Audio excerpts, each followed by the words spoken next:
Well, hello, Paula. We are back. We're talking about emotions today. Woo, that's a big, heavy topic. Why do we keep biting off these things that are so big, so heavy to do? I think it's because I really want people to dive into this. Like, this is like the real world. Let's cause change. Let's have impact.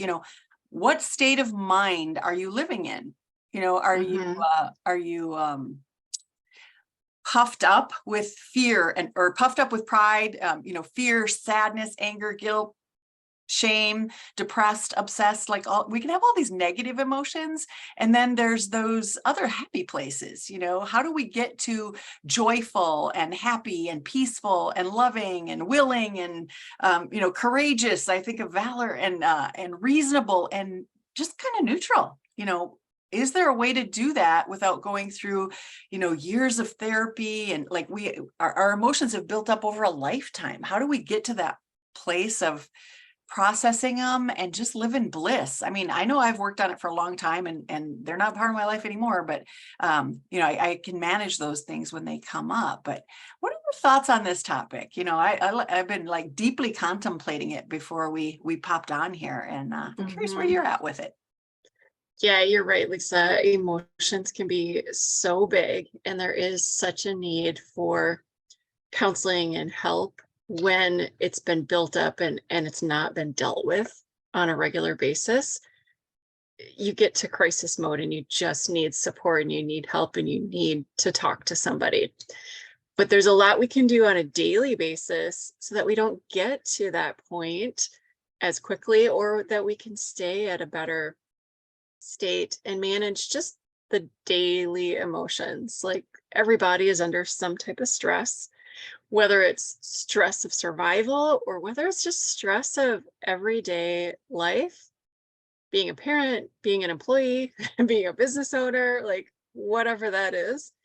Our body reacts in all types of way, and that those emotions can either fuel your energy or they can freeze you. They can really stop you from living your best life. They can cause sickness in the body and cause us to just stop being the best persons that we can be. And I love putting a practice into every part of my day.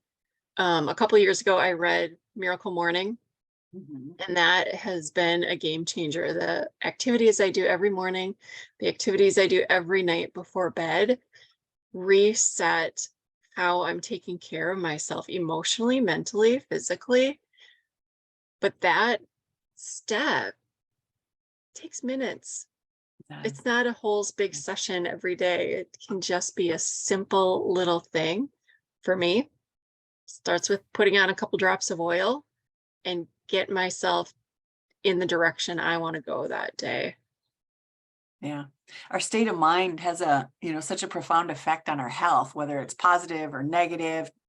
To some degree, we decide. You talked about a book that you read years ago. My dad had shared a book with me called Happiness is a Choice. I mean, I was probably Mm, still in high school, maybe even elementary school with that, but I read it and I realized then that I get to show up how I choose. Like, other people can be having a bad day and try to dump on you, but you get to choose. Like, how do you want to respond or react to that situation? Do you want to take it in? Do you want it to be part of who you are or your subconscious?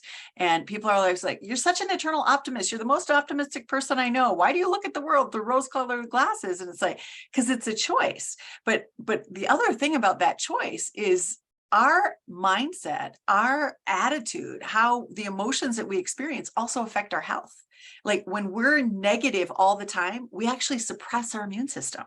When we can find joy and laughter and happiness through like a beautiful sunset or a beautiful sunrise or playing outside in the sand or going to the beach, we actually increase our immune system.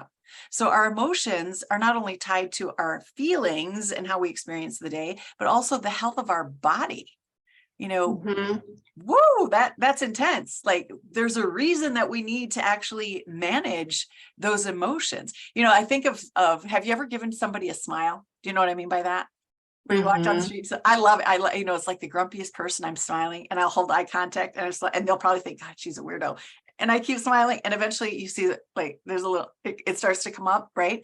That's emotions.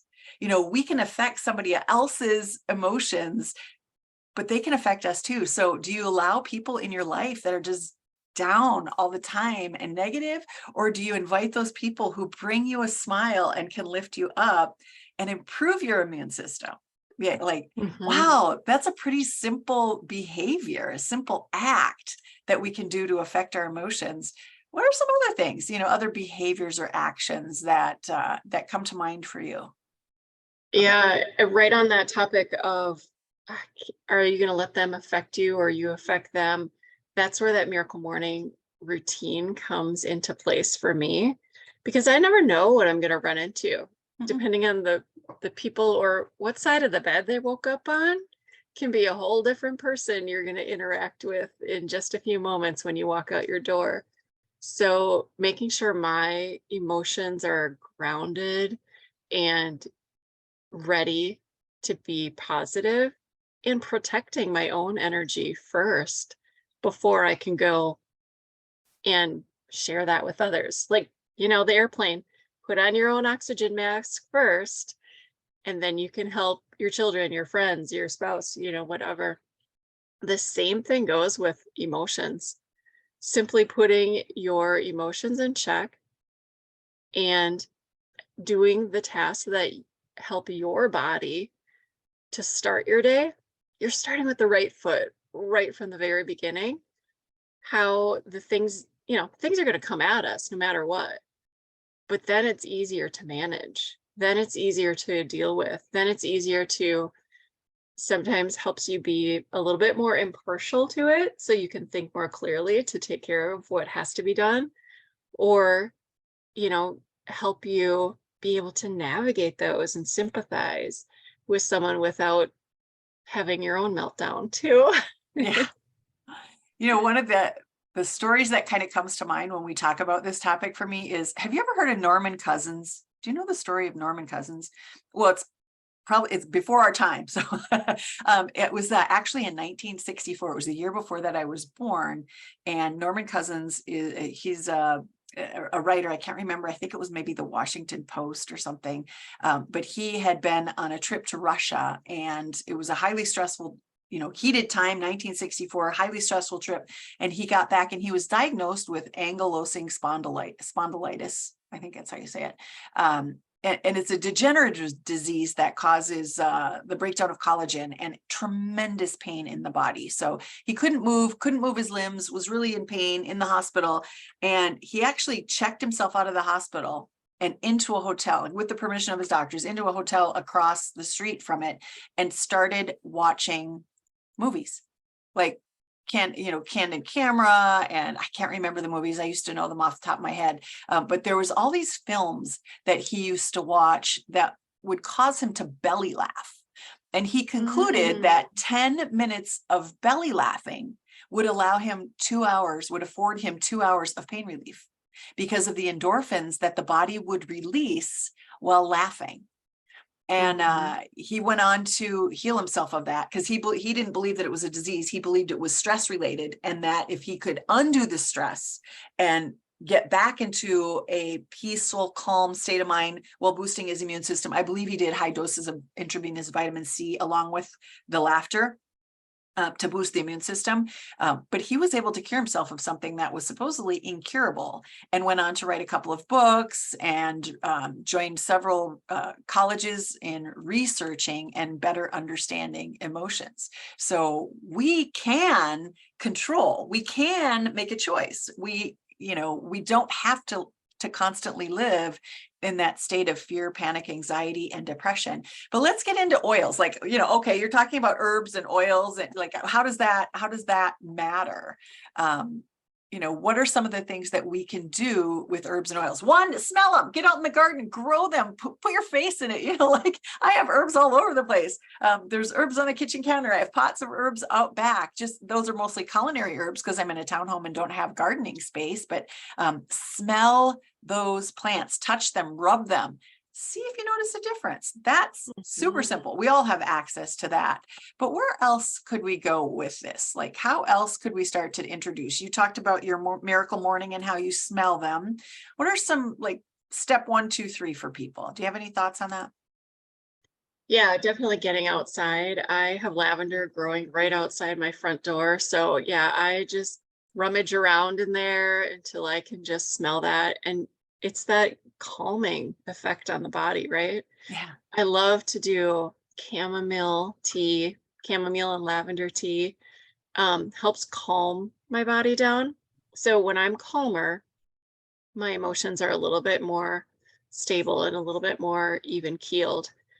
For me, the end of the day is the most important to me. When I have had a busy day, I've interacted with a lot of people, I've done all the things I'm going to do, and maybe I feel great about it. Maybe I feel about it, or maybe I'm just, oh, whatever that is.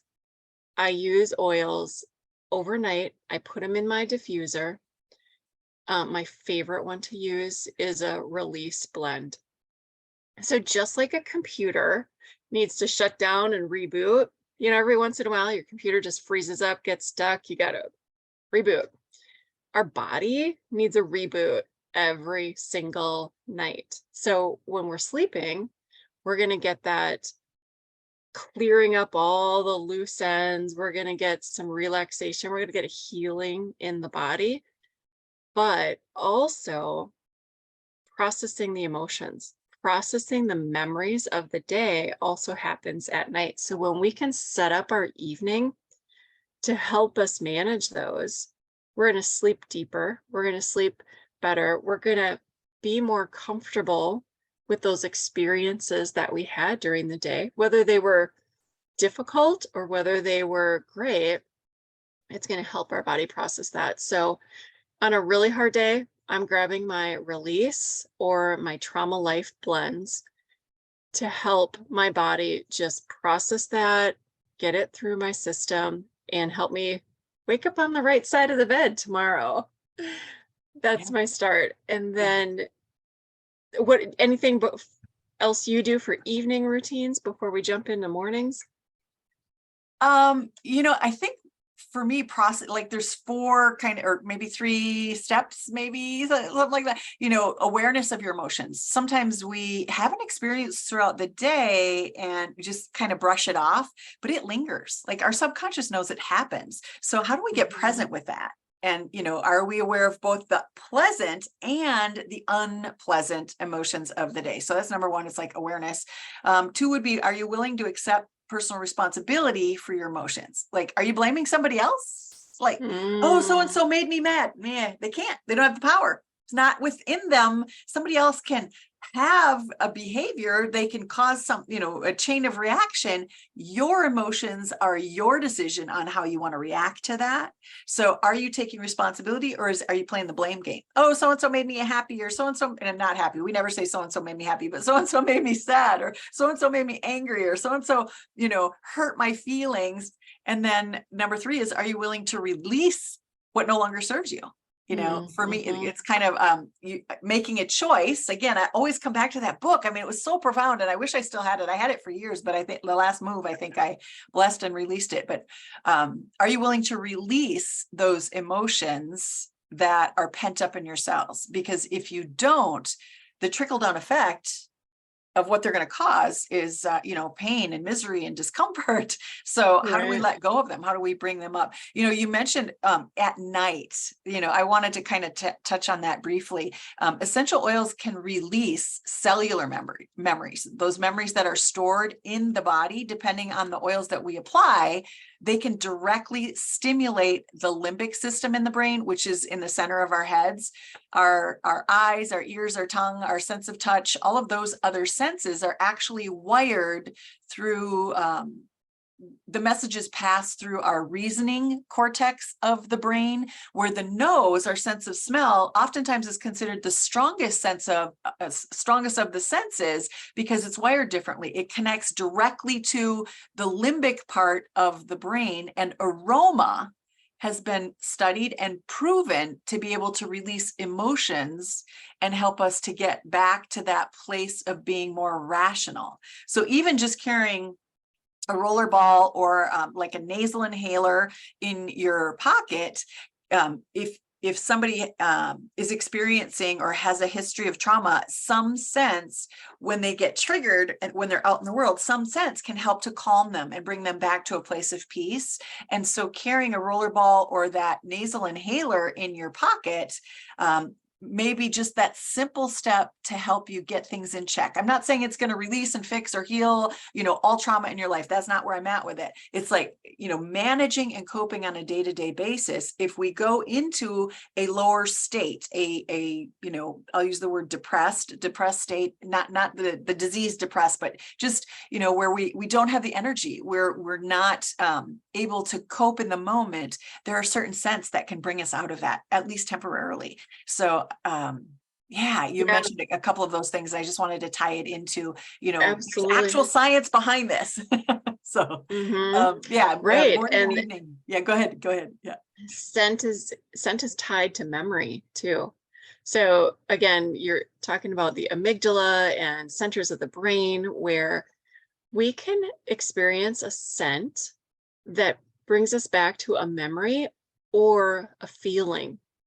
So for example, a lot of people associate the scent of rose with grandma.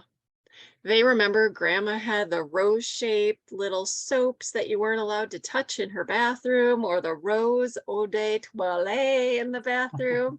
That was grandma scent. So whether grandma was a wonderful person, that's going to bring back this feeling. That scent of rose is going to bring back this wonderful feeling. Or if grandma was kind of a mean and crotchety old lady, it might bring different feelings back, right? When you have that scent of rose or whatever the scent is. For me, my grandma was the scent of, she was always cooking and baking. So it was always cinnamon and clove and nutmeg and vanilla, like our thieves blend. That says great grandma to me. Whenever I smell that, that's going to bring back that memory instantly. Mine's peonies. Because what's that? my mom's mom. It's peonies. In fact, on my screensaver on my computer, I have a picture of a thing of peonies. And every time they become available in the store where I live, they don't grow so well like they did in Minnesota. So every year I see them in the store, I buy one bouquet a season and have it in my house. And it reminds me of my grandma Stoltz. Yeah. Yeah. Like those memories are strong, but sometimes we don't even know the memory that's tied to it. We experience a scent, we feel an emotion, but we don't know why or what that is. And there's lots of layers to emotions and memories and feelings that you can dive into and get a little deeper. I know my favorite book, and I know Lisa, your favorite book is this one right here by Carolyn Mean.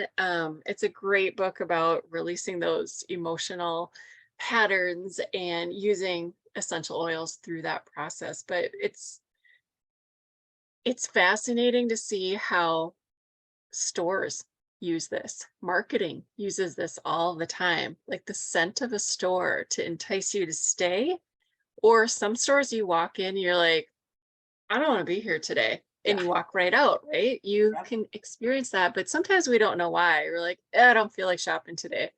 Pay attention to what you're experiencing with scent, because you're right, it is so strong, but that reaction time happens so fast between what we smell and our brain. We don't even have the capacity to recognize that thought as fast as we can reaction, or as fast as our body reacts emotionally to that as well. So it's very fascinating, the science behind it, and definitely an area I plan to keep diving deeper and deeper into, because it's so fun to learn, but it's also so healing to learn. Like, what can I do to support my body even better now? Yeah. When I'm having good days, but especially when I'm having bad days, what can I do to help me or help a friend with those challenges too? Yeah. I think we're getting close. I didn't look at the time when we started, but we're going for a half hour. We have some classes coming up. What's the next? Do you know the next class that's coming up and we want to invite folks to? Is that sleep? Yeah. We have some sleep classes. We Yeah. have an emotion class, and we have just some essential oil 101 classes. So we can include those in our links so that we have those ready. People can sign up, join us to continue this conversation, because this emotion conversation, we could go on for quite a while on this and get really deep in it and personalize it to what's happening in your day as well. So we'll table that for later because we can't be here all day, but Check the more to comments. come. Yeah, let's Check the put those. comments for that links. We'll put it on the aromatherapy recipe page so that you can get recipes, and then you can also link into what classes are going on. One of the things that I love that we talked about, Paul and I had kind of a brainstorm session on Monday, that we didn't want to just sit here and talk to you. We wanted you to actually experience the oils and have some tools. And so a couple of our classes we're going to mail out to you, 2 or 3 little samples, so that while we're talking, you can smell them, you can experience that. We have a couple of little guidebooks to kind of take away the fear of using herbs and essential oils, and it's called Fearless. So, resources. So if you really do want to dive a little bit deeper into this idea of learning about how to bring in some healthy alternatives to your scents, to your cleaning products, to your nutrition, things without additives in them, we would love it if you would join us for some of those programs. And yeah, just watch. We don't know them off the top of our head. We're just here to, support you and lift you up today.